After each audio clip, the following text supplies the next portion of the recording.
Oh wow, Miss May Alonso going to Morocco naman siya ngayon. Today, ayan, good morning. Sabi niya sa kanyang IG post. Ayan, ang ganda dyan guys.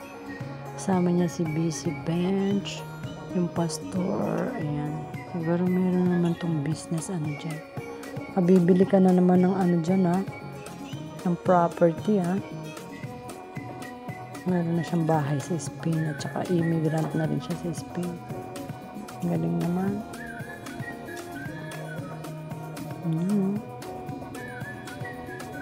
There you go, Morocco na.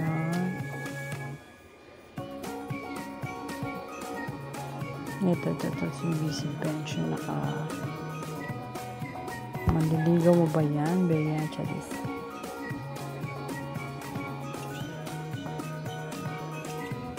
Imposible naman kasi may mga tsura ng mga gano'n, may mga asawa na rin.